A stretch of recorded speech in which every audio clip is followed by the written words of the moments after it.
Hi అండి, నేను మీ రాధిక. ఈరోజు నేను ఉల్లిపాయ చిట్కా ఒకటి చెప్దాం అనుకుంటున్నాను. నేను ఈరోజు జొన్న దోసలు వేసుకుంటున్నానండి టిఫిన్కి మా ఇంట్లో. దానికి నేనేం చేశానంటే, ఈరోజు కూరకి వాడుకునే ఉల్లిపాయనే తీసుకొని దానికి ఉన్న చివరి కట్ చేశాను. కట్ చేసి దాన్ని మాత్రమే పేనానికి రుద్దేసుకున్నాను. మిగతా ఉల్లిపాయ ఉంటే మనం కూరలో కట్ చేసుకొని వాడుకోవచ్చని ఇలా చేశానండి. ఈ చిన్ని చిట్కా మీకు నచ్చినట్లయితే మీరు కూడా ట్రై చేయండి. నా సపోర్ట్ చేయాలంటే నా వీడియోలని మంచిగా చూసి లైక్ చేయండి, సబ్స్క్రైబ్ చేసుకోండి అందరూ. ఇది జొన్న పిండి ప్యాటర్న్ అండి. 2 గ్లాసుల మినపగుళ్ళు, 2 గ్లాసుల జొన్నలు, 2 గ్లాసుల బియ్యం పోసి నానబెట్టేసుకున్నాను 4-5 గంటల ముందు.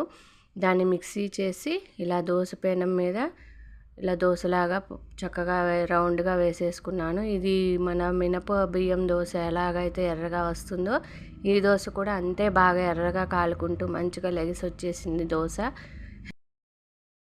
హెల్త్కి చాలా మంచిది కాబట్టి ఈ దోశలు వారానికి ఒకసారైనా వేసుకుంటే మంచిగా ఉంటాయి.